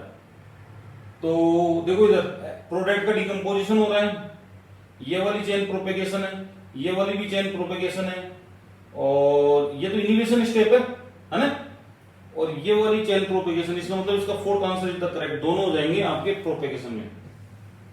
नेक्स्ट है half life of second order reaction whose initial concentration is, तो ये तो बताने की जरूरत नहीं है, इसका आंसर क्या जाएगा, सेकेंड ऑर्डर के लिए पूछ रहा है ये, और सेकेंड ऑर्डर के लिए के ए आता है 1/2 के ए 111 का, आपका आंसर जो होगा वो थर्ड हो जाएगा, के ए आता है बेटा, है ना, ठीक है। ये बोल रहे हैं next, at given temperature the rate constant of given reaction in general equal to rate of reaction when at given temperature rate constant of given reaction is equal to rate of reaction कब होगी, zero order reaction पे होती है, ये zero order reaction पे होती है, तो जीरो ऑर्डर रिएक्शन बोल दो, या फिर ये भी बोल सकते हैं अपन concentration of our reactant is unity, अपन क्या बोलते हैं, अपन ये तो बोलते हैं rate is equal to k concentration of A and B इसकी पावर एक्स और वाई, इसी से तो लिखते हैं रेट कांस्टेंट, अगर इसको 1 कर देंगे, इसको 1 कर देंगे तो रेट और रेट कांस्टेंट क्या हो जाएगा आपका, इक्वल हो जाएगा। तो ये कब होगा, जब कंसंट्रेशन यूनिटी हो, क्या हो, यूनिटी। तो 112 का जो है फोर्थ आंसर है, चले भाई, चलो नेक्स्ट देखो 113, जीरो ऑर्डर रिएक्शन की यूनिट वही होती है जो रेट ऑफ रिएक्शन की होती है, mole litre inverse second inverse, second answer है इसका, ठीक है। शून्य कोटि की अभिक्रिया का अर्थ है, क्या बोलते हैं इसको, the reactant become zero at end of reaction, मतलब थोड़ी है, the molecularity of reaction is 1, the rate of proportional to zero power, बिल्कुल सही बात है, ये रिप्रेजेंट कर रहा है the rate of reaction is proportional to zero power of the concentration of reactant. ये आ गया आपका सॉल्ट इफेक्ट का क्वेश्चन, ठीक है कि नहीं है, किसका आ गया, सोल्ट इफेक्ट का क्वेश्चन आ गया है। इसका क्या आंसर होएगा, देखिए फटाफट कमेंट करो, इसका है according to salt effect the rate constant will be independent of the charge on ions. तो ये कब आएगा, जब वन रिएक्टेंट के ऊपर कोई सा भी चार्ज हो, पॉजिटिव नेगेटिव, लेकिन दूसरे के ऊपर कोई भी चार्ज नहीं हो, तो रेट ऑफ रिएक्शन किसके ऊपर डिपेंड नहीं करती, सोल्ट इफेक्ट के ऊपर डिपेंड नहीं करती है, वो आयनिक रिएक्शन की कैटेगरी में भी नहीं आती है फिर, है ना। तो इसका आंसर क्या हो जाएगा आपका, फोर्थ हो जाएगा, one reacting ion is reacting with neutral molecule, ठीक है भाई। 160, तो ये बोलता है what is incorrect from the point of view of collision theory of reaction, collision theory reaction के हिसाब से क्या गलत है, इट बेस्ड ऑन केटीजी, बिल्कुल सही बात है, it assume that reactant molecule are hard if reaction occur due to collision, बिल्कुल सही बात है, all collision of reacting molecule result in to product, ये गलत बात है, सभी कोलिजन जो होती है वो किसमें कन्वर्ट नहीं होती, मॉलिक्यूल्स के प्रोडक्ट में कन्वर्ट नहीं होती, increases in temperature increases rate of reaction, ये तो बोलता है, इसका मतलब इसका थर्ड आ जाएगा, ठीक है नहीं है, इसका क्या आ जाएगा, 116 का आपका थर्ड आ जाएगा। चलो ये देखो, what is not correct for theory of absolute rate reaction, it may be represented as, तो आपको पता है एक्टिवेटेड कॉम्प्लेक्स ट्रांजिशन स्टेट बनता है इसके अंदर, ठीक है नहीं है, it was developed by Eyring and Polanyi, बिल्कुल सही बात है, it is also known as transition state theory, activated complex theory, तो ये नॉट करेक्ट पूछ रहा है। नेक्स्ट है the activated complex found by reactant molecule has low energy, पागल हो गया क्या, तो इसका मतलब इसका फोर्थ आंसर आएगा। नेक्स्ट है hydrolysis of ethyl acetate in excess, तो ये तो सूडो फर्स्ट ऑर्डर रिएक्शन होगी, ठीक है, दो रिएक्शन सूडो फर्स्ट ऑर्डर होती है, hydrolysis of ester in acidic medium, और एक होती है इन्वर्जन ऑफ केन शुगर, वो भी एसिडिक मीडियम में होती है, दोनों सूडो फर्स्ट ऑर्डर रिएक्शन की कैटेगरी में आती है। अगर सूडो फर्स्ट ऑर्डर नहीं हो तो फर्स्ट ऑर्डर करके आ जाना। Which of the reaction correspond define the enthalpy of formation, तो enthalpy of formation में अपन क्या कंसेप्ट यूज में लेते हैं, वो कहीं से बनना चाहिए, एलिमेंट से, तो एलिमेंट से बन रहा है क्या, चेक करो देंगे, एलिमेंट से बन रहा है क्या, कार्बन गैस कोई एलिमेंट नहीं है, कार्बन सॉलिड एलिमेंट है, O2 लिक्विड एलिमेंट नहीं होती, O2 गैस एलिमेंट होती है, तो चेक कर लो, इसका आंसर थर्ड जाएगा भाई, एलिमेंट कार्बन जो है ग्रेफाइट डायमंड, फ्लोरीन इनकी फॉर्म में रहता है, ऑक्सीजन गैस की फॉर्म में रहती है, इसलिए थर्ड जाएगा इसका आंसर। ढंग से करना। The species which have zero standard molar enthalpy of formation, तो the species which have zero standard molar enthalpy of formation. अच्छा भैया ये चेक करो, इसमें कौन सी है, Cl2 गैस है क्या, चेक करो 120 का। बिल्कुल सही बात है। अब आप कहोगे सर Br2 गैस क्यों नहीं, Br2 तो लिक्विड होती है ना, गैस थोड़ी होती है। हाँ O2 N2 Cl2 Br2 नहीं होता, जो नेचर में पाए जाते हैं अपने इनेट। अब Br2 जो है आपके लिक्विड में होता है, ब्रोमीन लिक्विड, ठीक है नहीं, ये Cl2 गैस होती है इसलिए। नेक्स्ट है enthalpies of combustion of carbon and carbon monoxide, enthalpy of formation of carbon monoxide पर मोल इज। बहुत सिंपल क्वेश्चन है, बनाओ इसकी इक्वेशन। देखो कार्बन की अपन क्या करवा रहे हैं, कंबंशन करवा रहे हैं, कार्बन मोनोऑक्साइड की भी कंबंशन हो रही है, ठीक है। इसकी -293.5 है, इसकी -283 किलोजूल मोल यूनिट है।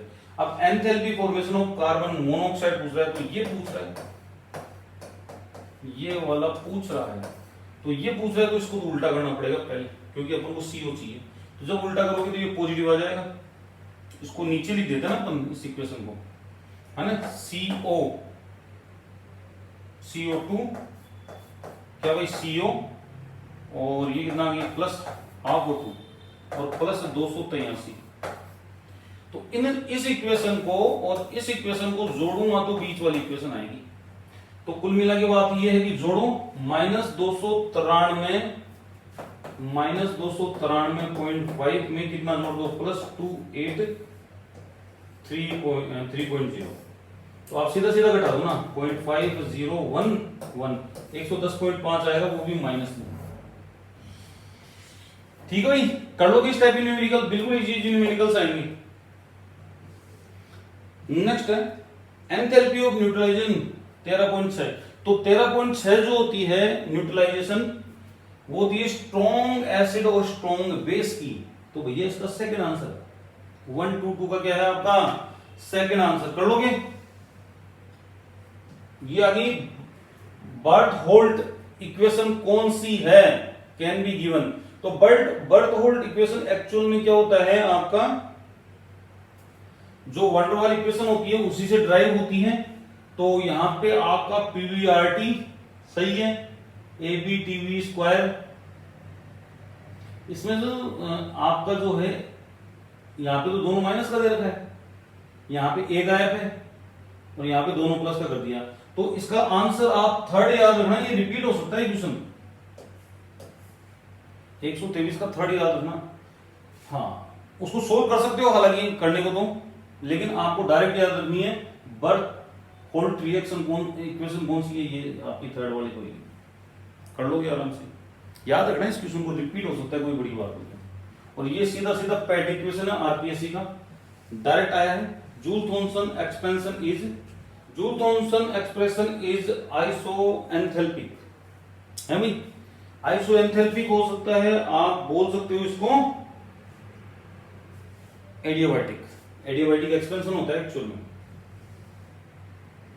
हाँ जी, integrated Arrhenius equation help to us, तो ये किसमें काम करती है, integrated Arrhenius equation, find out order of reaction, find out energy of activation if rate constant of two different temperature is given. ठीक है भाई, know the molecularity of reaction, find out the rate of reaction at different temperature. तो 125 का जो answer है वो आपको पता लग रहा है सेकंड होगा, देख लो आराम से, कोई दिक्कत वाली बात नहीं। एक्टिवेशन एनर्जी के लिए दी है, अलग अलग टेम्परेचर्स के ऊपर आप कैसे कैलकुलेट करते हो। क्या है भाई, what is not true for thermodynamics, thermodynamics के लिए क्या सही नहीं है, it is related to flow of heat, बिल्कुल सही बात है। It deals with energy change, all type physical chemical process. तीसरा है it laws are applicable on matter in bulk as well as individual atom. Statical thermodynamics अपन use में लेते हैं यहाँ पे, ठीक नहीं है। चलो इसका आंसर जो है 1 2 6 का आंसर आपका थर्ड हो जाएगा। क्यों वहां? क्योंकि ये स्टैटिकल, जहां पे आपकी थर्मो और क्वांटम मिक्स होती है। ठीक है, ये क्या क्वेश्चन आ गया? Heat capacity of system is given by, तो हीट कैपेसिटी आप आराम से दे सकते हो, कोई दिक्कत वाली बात नहीं है। तो सीवीडीटी क्रॉस मल्टीप्लाई होना चाहिए, ये यूं, ये डिवाइड में जाएगा, ये कुछ होता नहीं है, ये तो मल्टीप्लाई में है ना, तो सीवीडीटी ये आ गया ना आपका फर्स्ट ही है, 127 का आपका फर्स्ट आ जाएगा। क्या आ जाएगा? 127 का फर्स्ट। अरे आपने देखा नहीं क्या एनसीवीडीटी एनसीपीडीटी, ये डीयू डीई जिसको आप डी क्यू भी बोल सकते हो, सीवीडीटी डीएच जिसको आप क्यू भी बोल सकते हो, सीपीडीटी। तो कॉमनली अपन क्या करेंगे? Q C D T. तो इसको आप चाहो तो ऐसे भी लिख सकते हो, C equal to Q upon T2 minus T1, ऐसे भी लिख सकते हो T1 T2 और T1 पर ये वाला। तो ये वाला आपका क्या हो जाएगा? First is the correct answer. Next पढ़ो आराम से क्वेश्चंस को। Which statement related to thermodynamics is not correct? The difference between molar enthalpy of 1 mole of gas constant pressure constant volume equal to gas constant, बिल्कुल सही बात है। CP CV का जो डिफरेंस होता है वो गैस कांस्टेंट के इक्वल होता है, Mayer relationship. First law of thermodynamics give no idea about direction of flow of heat. Direction of flow of heat ये नहीं बताएगा, फर्स्ट लॉ नहीं बताएगा ये, है ना। Second law of thermodynamics help to predict whether a given process और chemical can occur spontaneously. बिल्कुल सेकंड लॉ ही करता है आपका, जहां पे आपकी एंट्रोपी का कंसेप्ट आता है। Heat is a type of energy, नहीं ये गलत है। फोर्थ स्टेटमेंट गलत है। It is type form of energy, आपको बताया था हीट जो होती है, हालांकि एनर्जी का टाइप ही होती है, लेकिन कंप्लीटली आप इसको वर्क में चेंज नहीं कर सकते, इट इज नॉट पॉसिबल। ठीक है, नहीं है। स्टेटमेंट भी सुने होंगे आपने सेकंड लॉ के। अब ये बोल रहा है 129 आपको कहना चाह रहा है कि which of the following process neither spontaneous nor irreversible. न तो स्पॉन्टेनियस है न ही इरिवर्सिबल है, वो समझ गया। तो इसका मतलब ये नॉन स्पॉन्टेनियस और रिवर्सिबल की बात कर रहा है। Hot water flow down spontaneous है, ये भी स्पॉन्टेनियस है, कॉपर सल्फेट के साथ जिंक का करवाते हैं जो, ठीक है नहीं है। Diffusion of solute from more concentrate, none of these आएगा इसका आंसर। डिफ्यूजन स्पॉन्टेनियस प्रोसेस है, ये आपका सेल की रिएक्शन आ गई जो इलेक्ट्रोकेमिस्ट्री में समझाई थी, स्पॉन्टेनियस है। वाटरफॉल स्पॉन्टेनियस होता ही है। ये भी अच्छा क्वेश्चन है, इसका डेरिवेशन पूरा का पूरा करवाया हुआ है। 130 का जो आंसर है वो थर्ड है, आप चेक कर सकते हो। ठीक है, ये वाला दिख रहा है आपको? ठीक है। नेक्स्ट है 131, reduction half cell O2 H2O2 fuel cell. किसकी बात कर रहे हैं अब अपन? H2O2 फ्यूल सेल की बात करें तो इसका जो आंसर है वो आपका कौन सा आएगा? सेकंड है। रिडक्शन हाफ सेल की बात कर रहे हैं, समझ में आ गई होगी बात। सेकंड देख लो गौर से। हाँ, नेक्स्ट है which of the following is used as anode in common used mercury cell. अब ये सेल का क्वेश्चन आ गया है भाई, आपको बताया था ना बैटरी के क्वेश्चन आएंगे, तो ये बैटरी का क्वेश्चन ही है आपका। 132 में आपका आंसर जो है वो फर्स्ट हो जाएगा जिंक अमलगम। लिखवाया हुआ है ये सारा का सारा, वीडियो देख लेना, ऐप में है। What is not correct related strong electrolyte? Not correct related to strong electrolyte, strong electrolyte के लिए करेक्ट नहीं है। Arrhenius theory is proved to be valid when applied to strong dissociated electrolytes. दूसरा है Debye Huckel theory of strong electrolyte assume that strong electrolyte are commonly dissociated in the solution. बहुत बढ़िया बात। Ions are not equivalent to the molecule in their influence on thermodynamic property. Ions are not equivalent to molecule that influence the transport number. देखो बिल्कुल सबसे पहली बात जो आर्रेनियस theory है वो स्ट्रॉन्ग इलेक्ट्रोलाइट के ऊपर लागू नहीं होती, तो पहला ही स्टेटमेंट आपका क्या हो जाएगा, करेक्ट हो जाएगा। बाकी के सेम है, बाकी के सारे सही हैं। रस्टिंग ऑफ आयरन में कौन सी स्टेप इन्वॉल्व नहीं होती, चेक कर लीजिए, ये वाली स्टेप इन्वॉल्व नहीं होती है। समझ में आई? ये वाली स्टेप इन्वॉल्व नहीं होती है। देखो पहले वाली स्टेप तो होगी, दूसरी वाली भी होगी, फोर्थ होगी, लेकिन जो स्टेप इन्वॉल्व नहीं होती है वो कौन सी नहीं होती, थर्ड वाली। 134 का थर्ड, इलेक्ट्रोकेमिकल सेल रिप्रेजेंट, ये कौन सा सेल है, दोनों इलेक्ट्रोड एक जैसे हैं, कंसंट्रेशन सेल है, हटाओ इसको। Which of the following is expected to high reduction potential electrode potential at 298 Kelvin? ये किसकी बात कर रहा है, रिडक्शन इलेक्ट्रोड पोटेंशियल की बात कर रहा है, हाईएस्ट की, ठीक है कि नहीं है, हाईएस्ट की बात कर रहा है। तो इसका जो आंसर है वो कौन सा जाएगा, बिल्कुल एफ का ही जाएगा। आप होता है एफ का सबसे ज्यादा होता है, लिथियम का सबसे कम होता है, हाइड्रोजन का 0 होता है। बिल्कुल सिंपल सा क्वेश्चन है, ऐसा कुछ भी नहीं। हाँ जी, which of the following set of cell reaction is not written correctly. अब ये चेक करो कि करेक्टली कौन सा नहीं लिखा हुआ है। 137, हाँ जी ये गलत लिखा हुआ है। 6 Br, देखो आप गौर से, 6 Br माइनस, ये गलत है ना, Br2, हाँ Br माइनस Br2 में कन्वर्ट होगा तो इलेक्ट्रॉन रिमूव करेगा, गेन नहीं करेगा। नेगेटिव आयन को इलेक्ट्रॉन गेन करवा रखे हैं, जो भी गलत है। इसका थर्ड आंसर है, दिख जाएगा आराम से।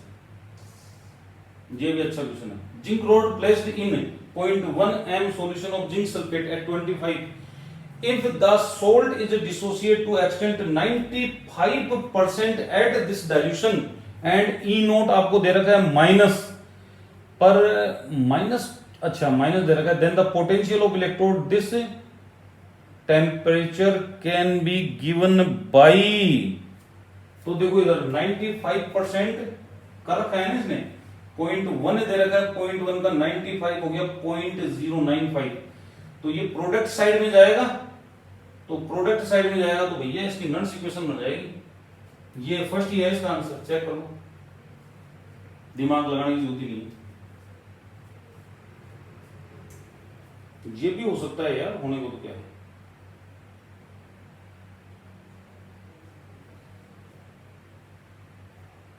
ये भी हो सकता है, पर इसमें क्या गायब है, इसमें गायब है ये वाली चीज, इसका मतलब फर्स्ट आंसर है। समझ में आई बात भाई? ये क्या लिखा है मैंने, 0.1 तो कंसंट्रेशन कोई 95% ये हुआ है, डिवाइडेड बाई 100, तो ये बनेगा 0.095। लेकिन इसके आगे ये वाली इक्वेशन जो लगती है ना आपकी ई नोट, तो ई नोट आना चाहिए minus minus 0.0591 divided by n log Q। अब ये जो है अपना कौन सा है, ये इस प्रकार से है, तो इसका कितना होना चाहिए, इसका 95 डिसोसिएट होना चाहिए, तो एक्चुअल में ये आएगा नीचे, नीचे का मतलब यहां पे प्लस लग जाएगा, तो रिवर्स कर देंगे अपन। कैसे करेंगे, देखो इधर ये ऐसे लिखा जाएगा, अरे यार क्या सिस्टम है ये, -0.76 minus 0.0591 divided by 2 log Q की जगह 1 अपॉन, हाँ जी ये तो 1 होता है ना, और यहां पे आएगा 1 into 0.1 into 95 divided by 100, 95 divided 100, तब जाके आपको सीधा सीधा मिलेगा। ठीक है नहीं है, कर लोगे भाई। अगर मान लो कि इस टाइप में फॉर्मेट आए तो इस टाइप में तो पहचान लोगे, इसमें थोड़ी सी दिक्कत आएगी, बाकी कुछ नहीं है, इजी सॉल्यूशन था ये। नेक्स्ट है, ये बोल रहा है कि सबसे अबंडेंट कौन है अपने अर्थ क्रस्ट में, तो ऑब्वियसली तत्व पूछ रहा है ये अर्थ क्रस्ट, कोई वो तो है ही नहीं मेटल पेटल, ये फोर्थ आएगा इसका आंसर 139 का। ऑक्सीजन सबसे ज्यादा पाए जाने वाला एलिमेंट है अपने अर्थ क्रस्ट के ऊपर। Fourth answer is the correct answer. In biological fixation of nitrogen, the nitrogen is initially converted into, nitrogen definite रूप से अमोनिया में कन्वर्ट होता है नाइट्रोजन फिक्सेशन में। ये क्या है, exposure to vinyl chloride vapour carrier a risk of following cancer. Vinyl chloride से कौन सा कैंसर होता है, तो लीवर कैंसर होता है। ये याद रखना, अच्छा क्वेश्चन है ये अच्छा क्वेश्चन है, वेरी वेरी गुड क्वेश्चन, क्योंकि डायरेक्ट क्वेश्चन पूछा हुआ है, इस टाइप के क्वेश्चन पूछ सकते हैं। क्या है, the average concentration of following constituent of photochemical is in sequence given is. ये आपको पता होना चाहिए कि फोटोकेमिकल में किसकी कंसंट्रेशन ज्यादा होती है, किसकी कम होती है। तो CO2 की सबसे ज्यादा होती है, फिर CO की होती है, फिर मीथेन की होती है। तो चेक कर लो, CO2, CO, मीथेन और ओजोन। ठीक है भाई, तो ये आंसर आएगा फोर्थ इसका, कर लेना। क्या है, during ozone depletion process in nature by chlorofluorocarbon following free radical are formed except, किसके अलावा सारे रेडिकल बनते हैं। तो किसके अलावा बनते हैं, देखिए सोच के देखो, 143 का ये वाला क्या बनता है, ClO3 माइनस, नहीं बनता, नहीं है। Fourth answer. हीमोग्लोबिन CO, इसका तो आंसर दिमाग में लगाओ। 210 गुना एफिनिटी होती है कार्बन मोनोऑक्साइड की ऑक्सीजन के कंपैरिजन में। भोपाल मिथाइल आइसोसाइनेट, क्या नाम पूछ रहा है ये, भोपाल का यूनियन कार्बाइड प्लांट निम्नलिखित कीटनाशी के उत्पादों की इकाई था। मेथियोकार्ब, कार्बेरिल, एल्ड्रीन। क्या आएगा इसका आंसर, 145 का, चेक करो फटाफट। कार्बेरिल, कौन सा आएगा, कार्बेरिल, याद रखना। The green house contribution maximum किसका होता है, 146 का, फोर्थ CO2 का। भैया आपसे रिक्वेस्ट है, एक बार ग्रीन मेरा जो पढ़ाया हुआ है पूरा का पूरा एनवायरमेंट वो चेक कर लेना, इसका टेस्ट दे लेना। टेस्ट में जो क्वेश्चंस हैं उनको याद कर लेना एज इट इज, नहीं तो गड़बड़ हो जाएगी। ठीक है, नहीं है, क्योंकि ऐसे क्वेश्चंस अपन सबसे ज्यादा गलत करके आएंगे। नेक्स्ट देखो, स्ट्रेटोस्फीयर लाइज बिटवीन, किसके बीच में होता है, बताने की जरूरत नहीं है। 147 का आपका फर्स्ट आएगा, ट्रोपोस्फीयर और मीजोस्फीयर के बीच में होता है। नेक्स्ट है, which of the following set belong to greenhouse gases. Greenhouse gases का सेट कौन सा है, बताओ, देखिए बिल्कुल सही है, मिल गया, CO2, CH4, N2O। ये बोल रहा है कि in ozone layer a pollutant X under influence of ultraviolet radiation from chlorine atom will react with ozone to form oxygen gas and Y molecule, और एक्स और वाई है। तो इसका जो आंसर है वो ये आएगा, क्लोरोफ्लोरो, और ये वाला रेडिकल बनता ही है, रेडिकल। ठीक है, ये नेगेटिव नेगेटिव सब गलत है, ये रेडिकल, ये भी रेडिकल की फॉर्म में ही है लेकिन बनता ही है। ठीक है, तो X बनाएगा, बनता ClO माइनस है, ClO रेडिकल, सॉरी। ठीक है, following compound give test of CHO group and COOH group. ये बोल रहा है कि निम्नलिखित में से यौगिक जो है दोनों का परीक्षण देता है, वो कौन सा है, देखिए जवाब दो, देखिए फटाफट। फॉर्मिक एसिड, बहुत इंपॉर्टेंट है भाई, आपको अच्छी तरह पता है, टोलेंट टेस्ट देता है फॉर्मिक एसिड, CHO का और COOH का। क्लियर है, ये भी अच्छा क्वेश्चन है, रिपीट हो सकता है। हो गया क्या, 150 क्वेश्चन, ठीक है भाई। तो इस प्रकार से 155 क्वेश्चन करवा दिए हैं। तबीयत थोड़ी सी नरम है, ठीक है, नहीं है। पेपर सेकंड का सॉल्यूशन भी मैं आज ही डाल दूंगा, कोशिश करूंगा पूरी की पूरी। 2 दिन से तबीयत खराब हो रही है, तभी नहीं ला पाया मैं कोई भी वीडियो। मिलते हैं नेक्स्ट में। आई होप आपको समझ में आया होगा। क्वेश्चंस जो हैं आप कर लेना, इनमें से 5, 6, 7 क्वेश्चन तो आपको मिल जाएंगे एज इट इज। ठीक है, तो पेपर 2 का भी सॉल्यूशन मैं लेके आ रहा हूँ, ये देखिए, तब तक पेपर 2 भी आ जाएगा।